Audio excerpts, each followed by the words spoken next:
Hey everyone. I'm writing this here because I don't know where else to turn. It's been a whirlwind these past few weeks, and I'm still trying to wrap my head around everything. I never thought I'd be the guy posting on a relationship advice subreddit, but here we are. My name's Kevin, and I've been married to Sarah for 6 years. We met in college. She was the type who could light up a room with her laugh, and I fell hard for her. We dated for 3 years before tying the knot, and I genuinely thought she was my soulmate. We talked about our future, kids, traveling the world, growing old together, and I believed every word of it.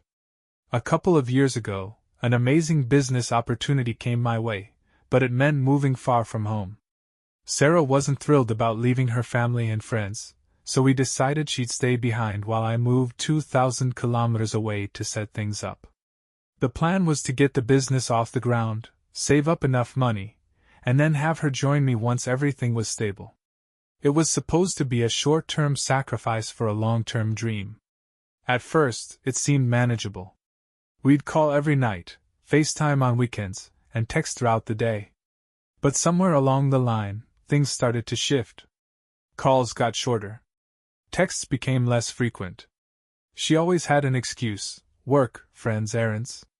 I chalked it up to the strain of long distance, and told myself we just needed to push through. But then came the first red flag. Sarah started spending a lot of time with her new friend, Jake. She mentioned him casually at first, saying he was a co-worker who had been helping her with a project. "He's harmless," she said. "Just a nice guy." I wanted to believe her, I really did. But every time I called, she seemed to be with him. At dinner. At his place. Watching movies. It was always Jake this, and Jake that. My gut told me something was off, but I ignored it. I didn't want to be the insecure husband who accused his wife of something just because she had a male friend. I regret that now. The second red flag came when I visited home a few months ago. Sarah seemed distant, almost like she didn't want me there. When I tried to kiss her, she turned her head. When I suggested we spend the weekend together, she told me she had plans with friends. I felt like an intruder in my own marriage, but I told myself she was just adjusting to the distance. Then, last week, I found the evidence. It's hard to even write this, but while I was setting up my business, sacrificing time, energy, and sleep to build a future for us, Sarah wasn't waiting for me. She wasn't just seeing Jake, she was also meeting up with another guy named Ryan. And another one named Chris. I'm not kidding. She had a roster. I found out because she left her email logged in on our shared laptop. She didn't even bother to hide it. There were emails, chats, even calendar invites, literal scheduled hookups. Reading those messages felt like a punch to the gut. They weren't just flirty, they were explicit. Detailed. She talked about me in them too, about how distant I was, how she needed more. She made it sound like I'd abandoned her, like this was somehow my fault. I sat there for hours, rereading the messages, hoping I was misunderstanding something. But the more I read, the clearer it became. The woman I loved, the woman I was working so hard for, had been lying to me for months. I haven't confronted her yet. I'm still trying to figure out how to approach this without losing my mind. Part of me wants to scream at her, to make her understand how deeply she's hurt me. But another part of me is just numb. I don't know if I want answers or if I just want out. I feel like my entire world is crumbling around me. I don't know who Sarah is anymore. I don't know if I ever did. Should I talk to her? Should I just pack my things and leave?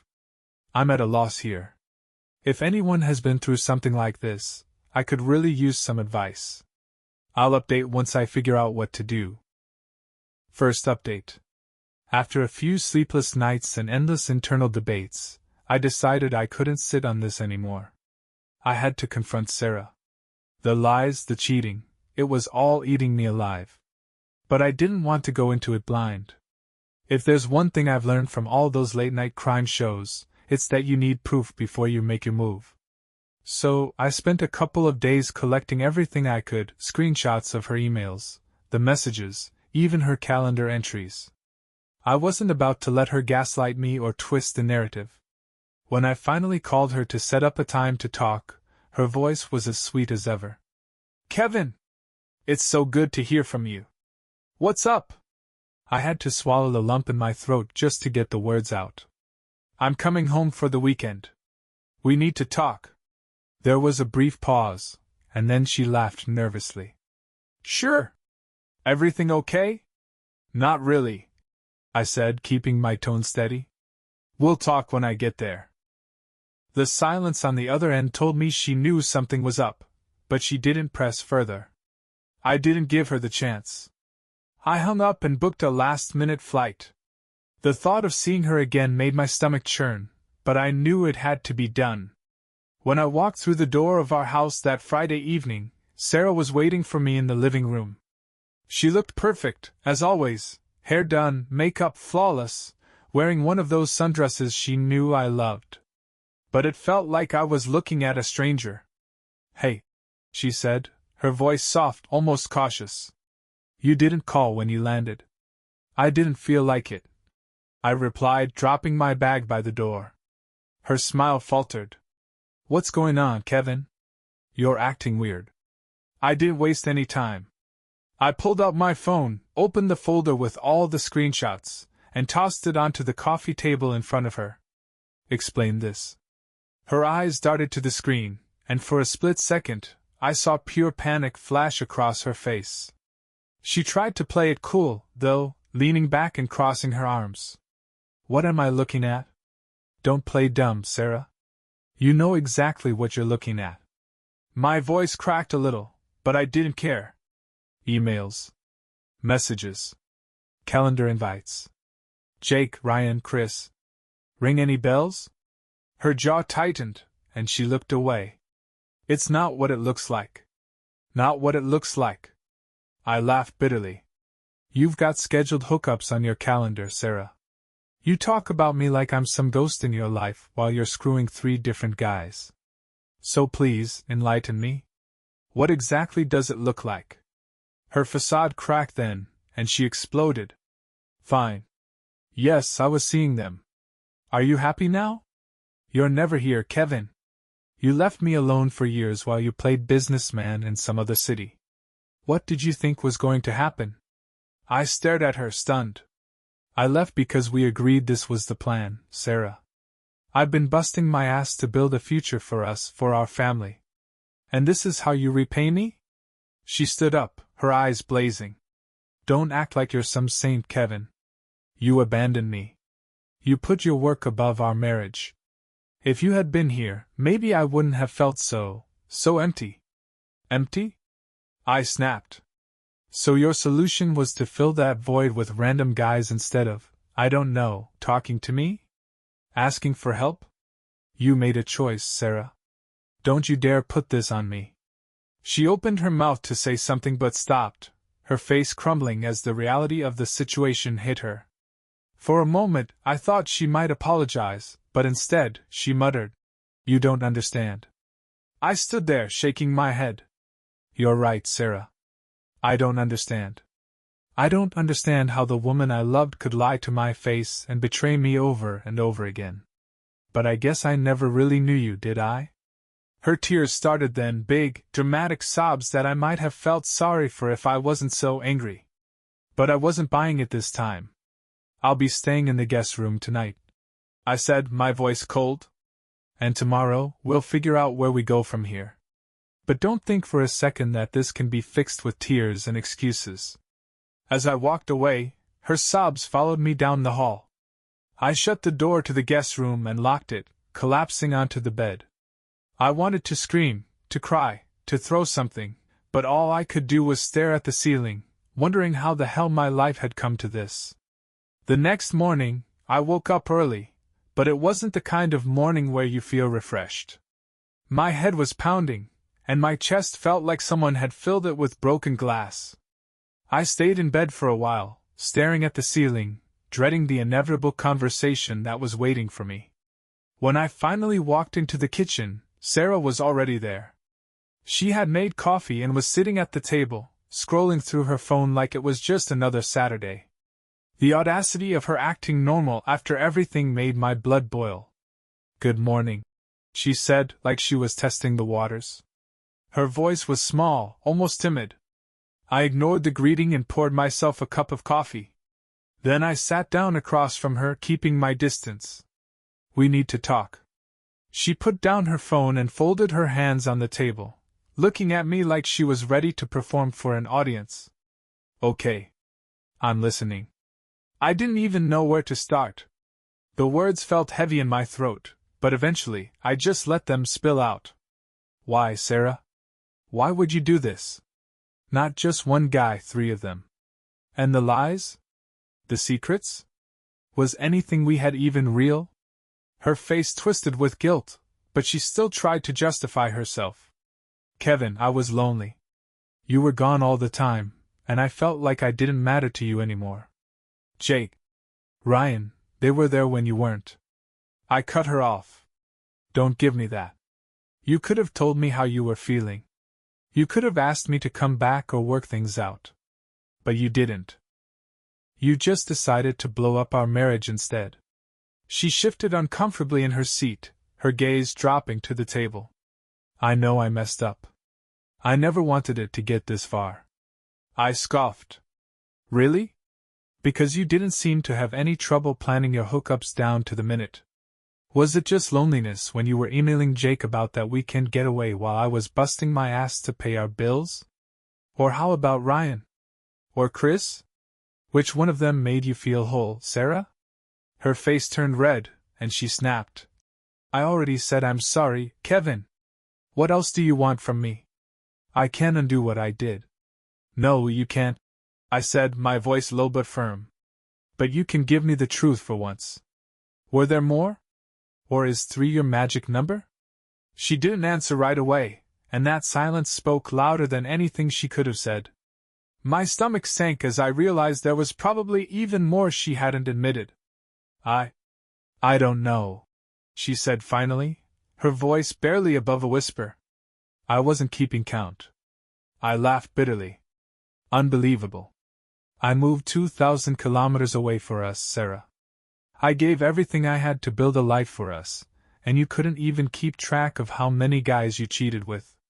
Her tears started again, but I wasn't in the mood to be swayed by them. I stood up and grabbed my keys. "I need some air. Don't bother calling me.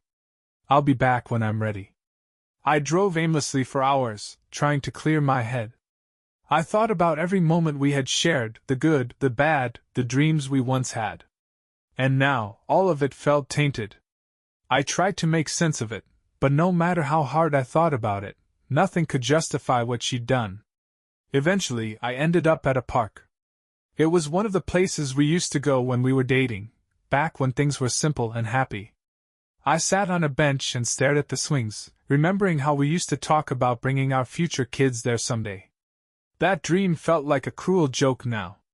My phone buzzed, pulling me out of my thoughts. It was a text from Sarah. "Sarah, please come back. We can fix this. I love you." I stared at the screen for a long time before putting the phone back in my pocket without replying. Fix this? How do you fix a marriage when one person has completely destroyed the foundation? When I got home later that evening, Sarah was waiting for me in the living room. She looked like she'd been crying the whole time I was gone. Her makeup was smudged, and her eyes were red and swollen. "Kevin, please," she started, standing up as I walked in. "I know I screwed up. But I want to fix this. I'll do whatever it takes. Therapy, counseling, anything." I stood there, my hands in my pockets, and shook my head. "I don't even know if I want to fix this, Sarah. You didn't just cheat on me, you made a mockery of everything we built together. How am I supposed to move past that?" She broke down, sinking onto the couch and burying her face in her hands. "I don't want to lose you," she sobbed. "I can't lose you." A part of me felt sorry for her in that moment, but the anger and hurt were too strong to let her off the hook. I sat down on the chair across from her, keeping my distance. We'll figure out what happens next. But right now I need time. And I need honesty. No more lies, no more half-truths.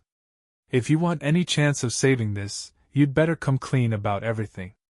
She nodded through her tears, but I couldn't tell if she was actually ready to be honest or just desperate to keep me from walking out the door. Either way, the damage was done, and I wasn't sure if it could ever be undone. Over the next few days, Sarah tried her best to act like a repentant spouse. She kept saying she wanted to make things right. But I couldn't shake the feeling that she was holding something back.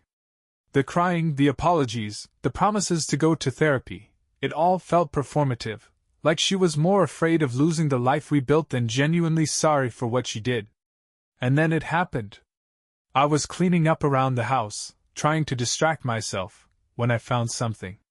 It was a receipt from a fancy hotel downtown, tucked away in one of Sarah's coat pockets.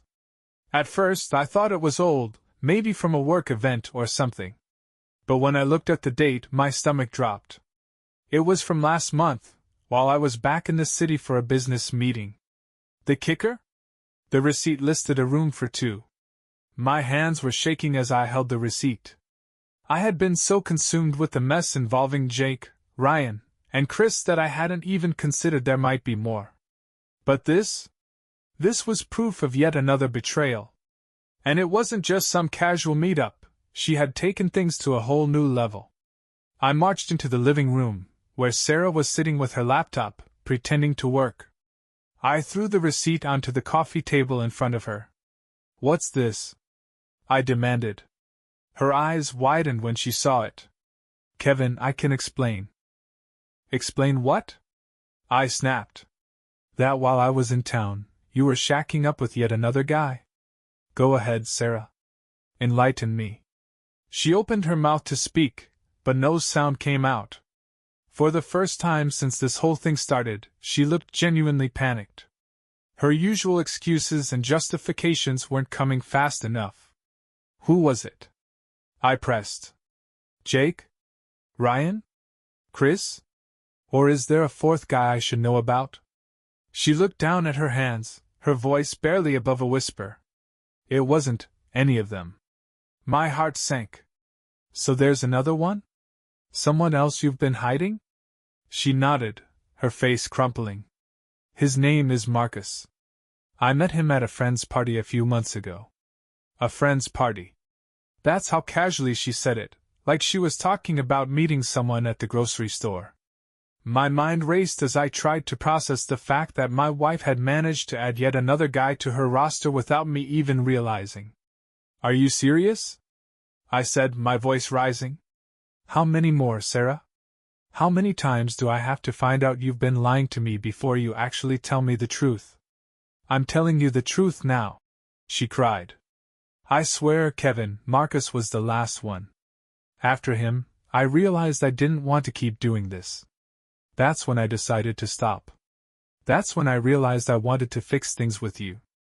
I laughed bitterly, pacing the room. "You stopped because you got caught. Don't act like you had some moral epiphany. If I hadn't found this, you'd still be sneaking around, wouldn't you?" She didn't answer, and that told me everything I needed to know. That night I stayed in the guest room again, but I couldn't sleep.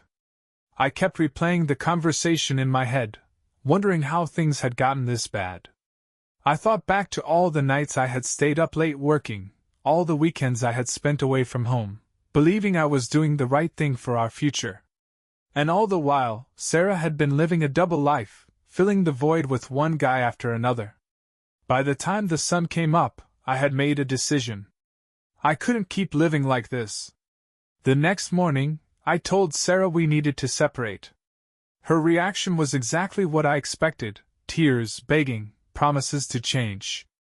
But I was done. "I can't do this anymore, Sarah," I said, my voice firm. "You've lied to me too many times.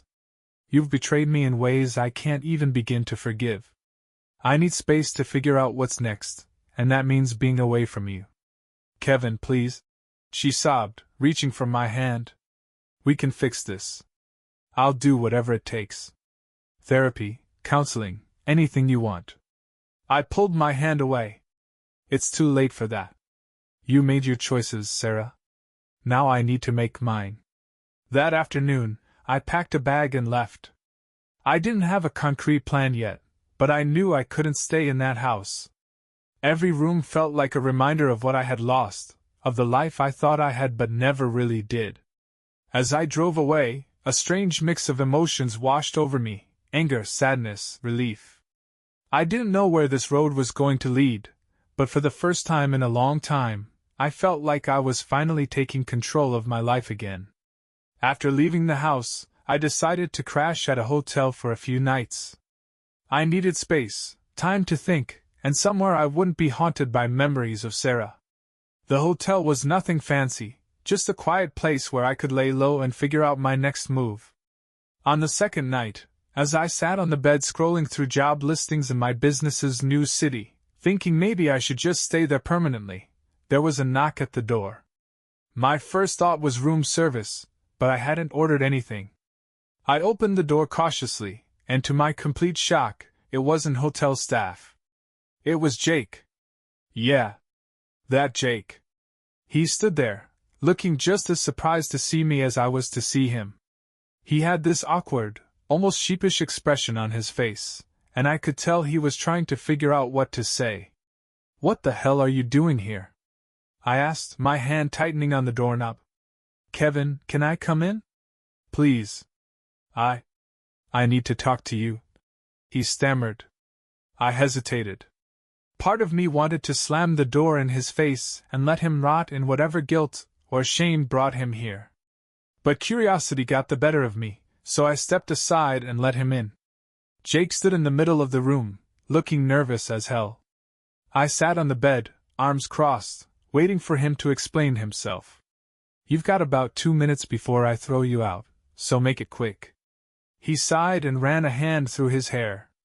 "I know I'm probably the last person you want to see, and I get that. But I couldn't just sit back and say nothing anymore. There's something you need to know." I rolled my eyes. "Oh, great. Let me guess, you're sorry, you didn't mean to hurt me, it was a mistake, blah blah blah." "Save it, Jake. I've heard enough of that crap from Sarah." "It's not about Sarah," he blurted out, his face pale. "It's about Ryan." That caught my attention. "What about him?" Jake swallowed hard, his hands fidgeting like he was trying to decide whether to tell me the truth or bolt out the door. "Ryan's not just some guy she was hooking up with. He's more than that." I narrowed my eyes. "What are you saying?"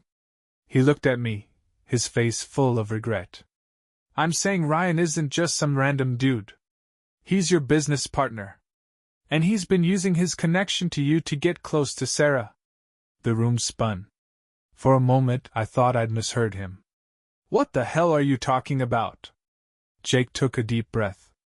"Ryan's been feeding her lies about you, telling her you're cheating, that you're hiding money from her, that you've already started a new life without her in the city.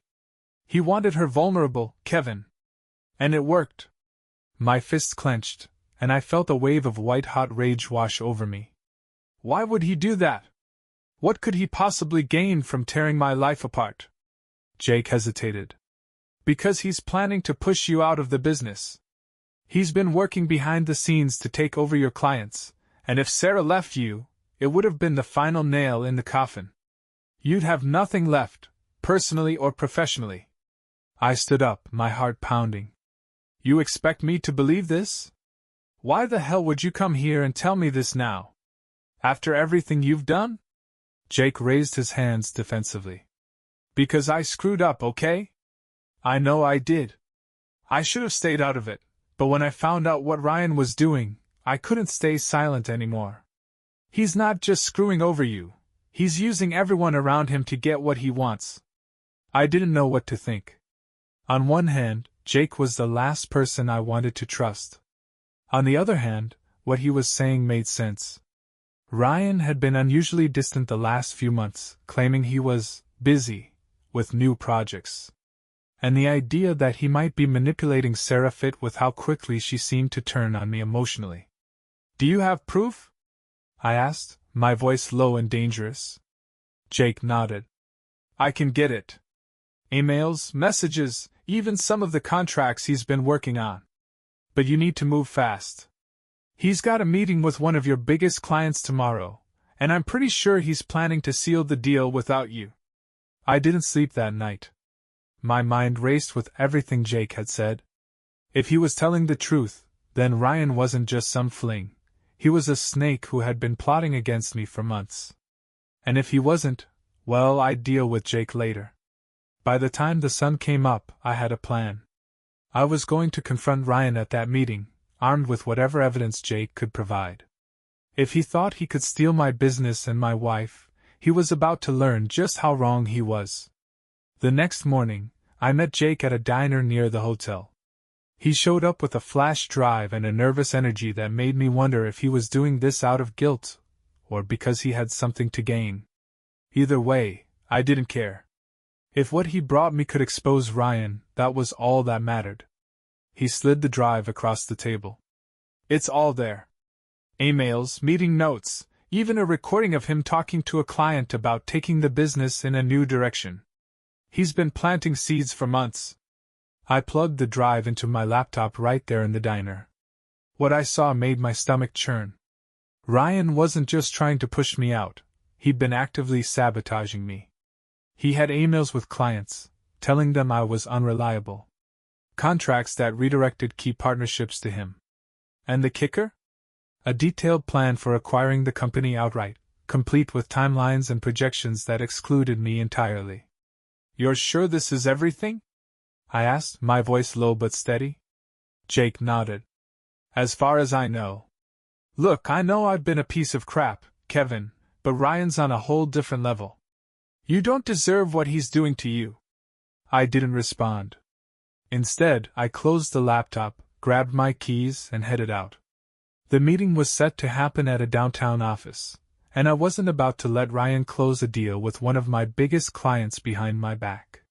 When I arrived at the office, I spotted Ryan through the glass walls of the conference room.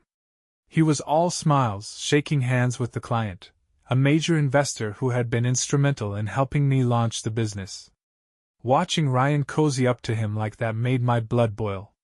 I didn't bother waiting to be invited in.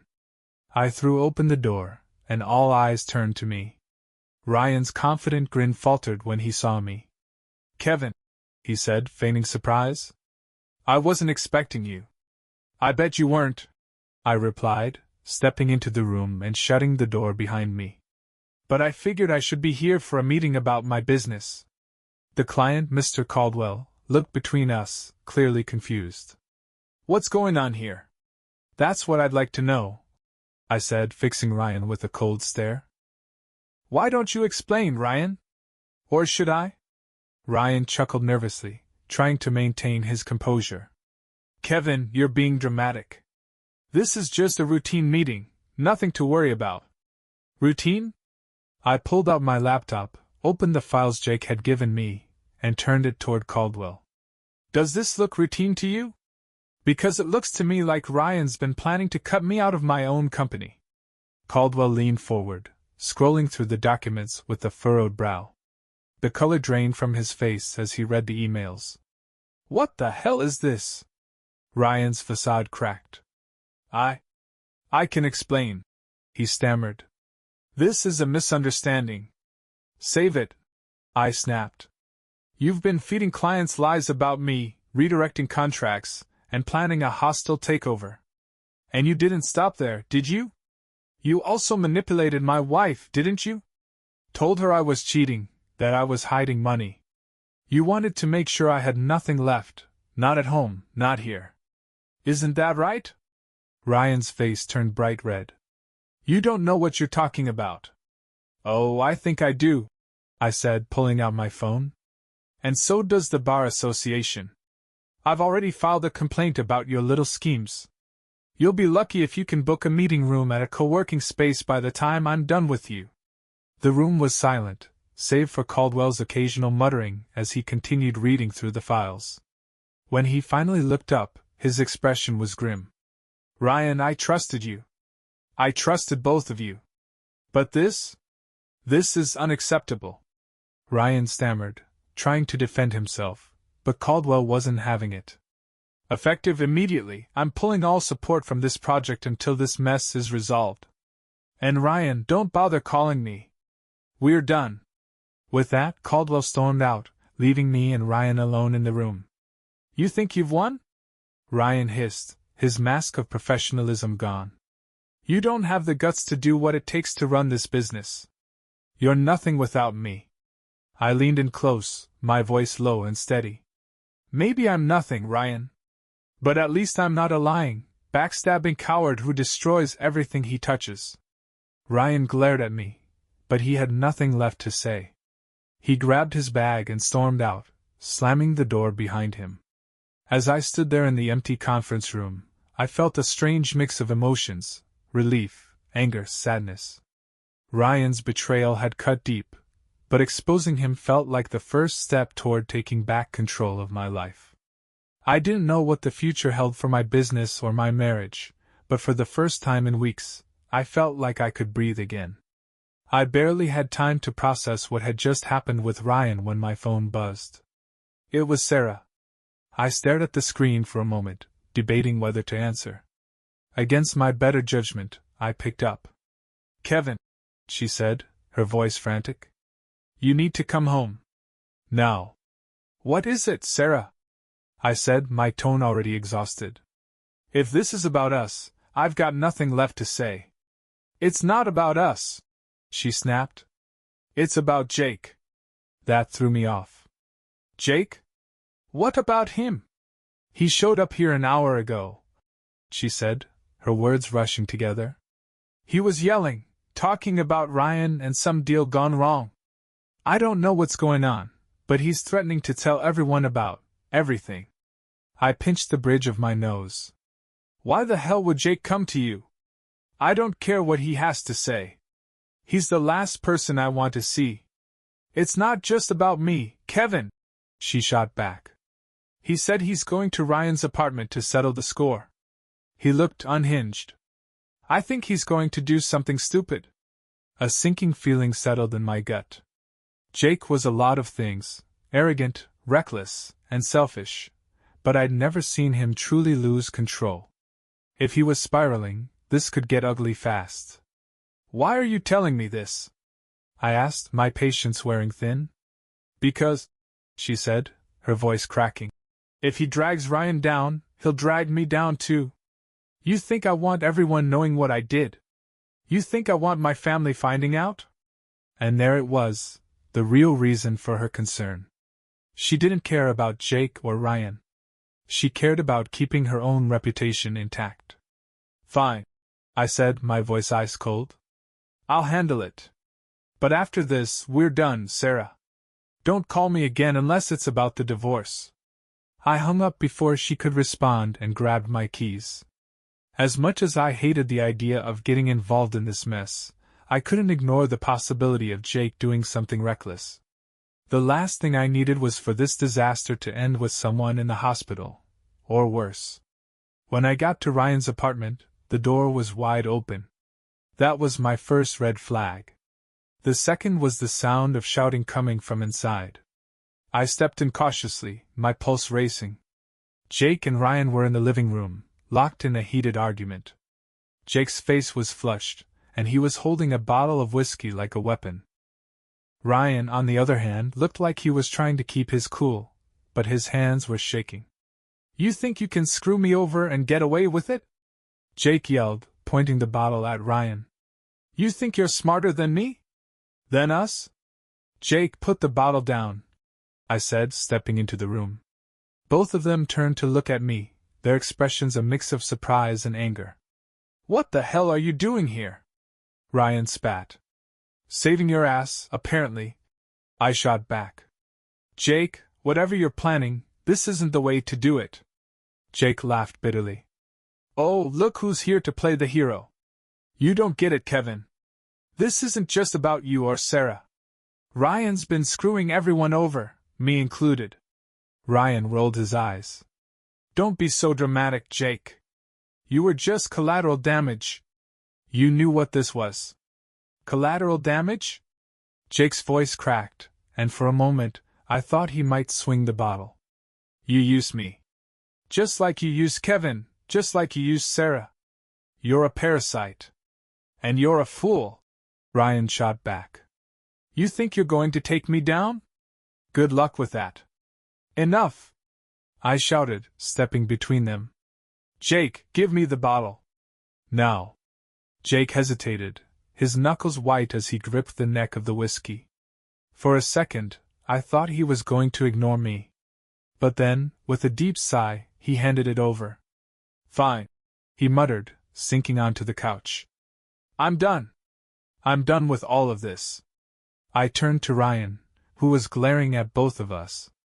As for you, Ryan, you'd better hope I never see you again. You've burned every bridge you had, and the fallout's coming whether you like it or not. Ryan smirked, but it was hollow. Get out of my apartment.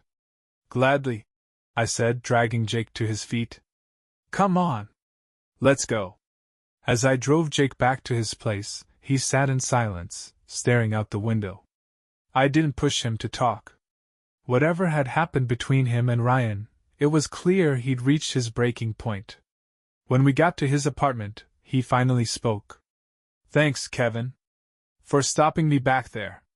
Don't thank me, I said, my voice cold. Just get your life together. And stay away from Sarah. You've done enough damage. He nodded, a look of regret crossing his face. Yeah. I know. That night, I lay in bed, staring at the ceiling, trying to make sense of everything. My wife had betrayed me, my business partner had tried to destroy me, and my so-called friend had almost gone off the deep end. It felt like my entire world had crumbled, leaving nothing but rubble. But as I lay there, a strange sense of clarity washed over me. I couldn't fix Sarah, or Jake, or Ryan. I couldn't change the past. But I could rebuild my life, piece by piece, without them dragging me down. A few days after the fiasco with Ryan and Jake, I started looking into divorce attorneys. I wanted to wrap things up quickly and move on with my life. The anger and betrayal still stung, but I was determined not to let Sarah's actions define my future. I needed a clean break, not just for me, but for my sanity. I called Sarah to let her know I was filing. I expected her to cry or argue, but what she said next left me speechless. You can't divorce me yet, she said, her voice trembling. Excuse me? I asked, barely keeping my temper in check. After everything you've done, you seriously think you can dictate how this goes? It's not about what I want, she said quickly. It's about what's happening. Kevin, I'm pregnant. It felt like someone had punched me in the gut. My mind raced as I tried to process her words. Pregnant? How? We hadn't been intimate in months, not since before everything fell apart. The implications were obvious. Who's the father?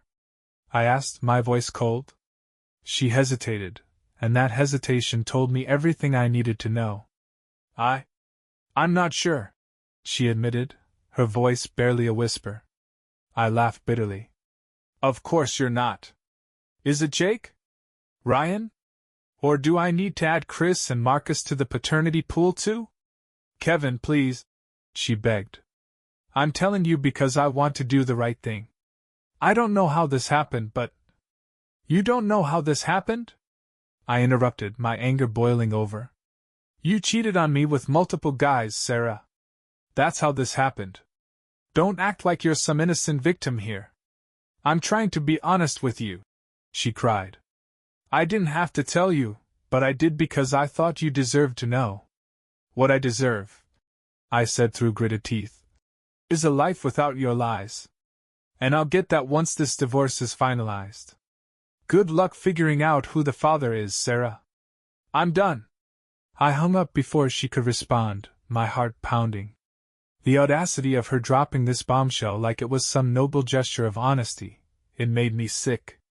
But deep down, I couldn't shake the weight of her words. If she really was pregnant, it complicated everything. That night, I called my best friend, Mike, to vent. Mike had always been the voice of reason in my life, the guy who told it like it was without sugarcoating anything. Man, that's rough, he said after I told him everything. But listen, don't let her guilt trip you into sticking around. Whether she's pregnant or not, that kid isn't your responsibility. Not after what she did. I know, I said, rubbing my temples. But what if she tries to use this against me in the divorce? What if she claims it's mine just to drag things out? Mike was silent for a moment. Then you get a paternity test and make it clear you're not playing her games. You've already been through enough, Kevin. Don't let her pull you back into her mess. The next day, I called my lawyer and explained the situation. He assured me that we could demand a paternity test as part of the divorce proceedings. If the baby wasn't mine, and I was almost certain it wasn't, it would only strengthen my case for a clean break. Meanwhile, Sarah kept texting and calling, begging me to talk. She claimed she wanted to figure things out together. But I wasn't buying it. She didn't care about me, she cared about damage control. I ignored her messages and focused on the divorce. My lawyer filed the paperwork, and I made it clear that I wanted no contact with Sarah outside of legal channels. If she wanted to play the victim, she could do it without me. A week later, Sarah's lawyer reached out, asking for a meeting to discuss the situation. I agreed, but only on the condition that my lawyer be present. I wasn't about to walk into another trap. The meeting was tense from the start. Sarah looked tired, her once perfect facade cracking under the weight of everything she'd done. But I wasn't there to feel sorry for her. I want to resolve this amicably, she said, her voice trembling. For the baby's sake.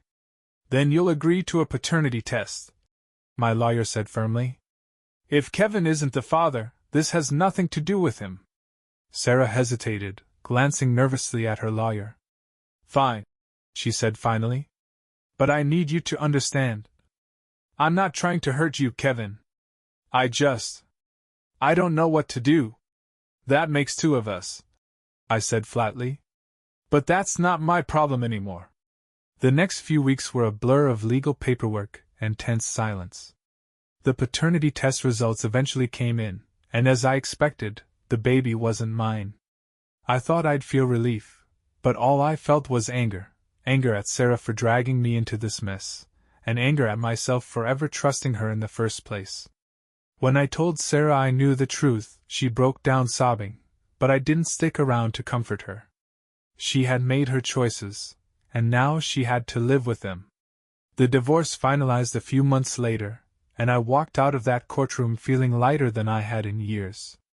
I had lost a lot, my marriage, my trust, my sense of stability, but I had gained something too, freedom. As for Sarah, I heard through the grapevine that she ended up moving in with Jake. Whether he's the father of her baby or just her latest mistake, I don't know and I don't care. That chapter of my life is closed. The first night after the divorce was finalized, I went home to my new apartment, a modest one-bedroom that felt more like a fresh start than a downgrade. It was quiet, which was exactly what I needed. I sat on the couch, sipping a beer, and for the first time in months, I didn't feel like the walls were closing in on me. It was over. The lies, the betrayal, the chaos. All of it was finally behind me. In the weeks that followed, I focused on rebuilding my life. My business, though bruised by Ryan's scheming, was still standing. With him out of the picture, I was able to reconnect with my clients and assure them that I was fully committed to making things right. It wasn't easy, but the work gave me a sense of purpose I hadn't felt in a long time. As for Sarah, I blocked her number and cut off all contact. I didn't need to hear her excuses or apologies anymore. I had wasted enough of my energy on someone who didn't deserve it. Whatever happened with her, Jake, and their mess of a situation was no longer my concern. One afternoon, while I was cleaning out some old boxes, I came across a stack of photos from happier times.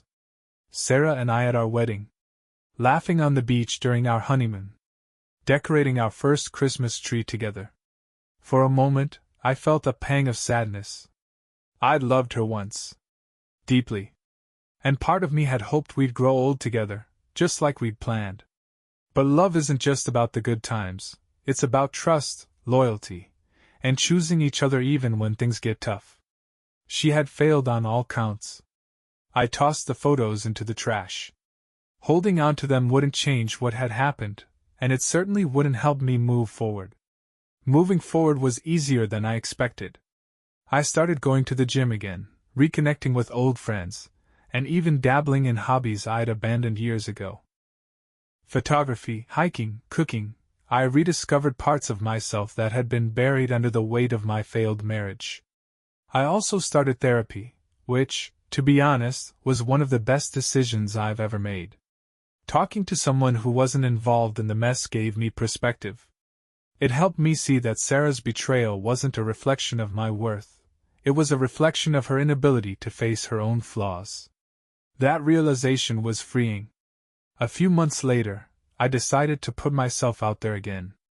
Dating felt strange at first, but I quickly learned that not everyone is like Sarah. I met people who were kind, genuine, and honest, people who reminded me that trust and love are still possible. One woman in particular, Emily, caught my attention. She worked at a nonprofit, had a sharp sense of humor, and loved hiking as much as I did. We started out as friends, but over time, it became clear there was something more between us. She wasn't perfect, and neither was I, but we both carried our scars openly. There were no secrets, no lies, just two people trying to build something real. Looking back, it's hard to believe how much my life has changed in such a short time. The pain of Sarah's betrayal is still there, but it no longer consumes me. Instead, it's become a reminder of what I deserve: honesty, respect, and a partner who values me as much as I value them.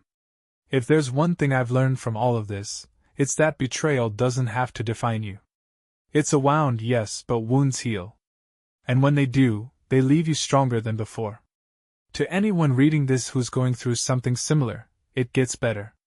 It really does. You'll feel lost, angry, and broken at first, but eventually you'll find your way.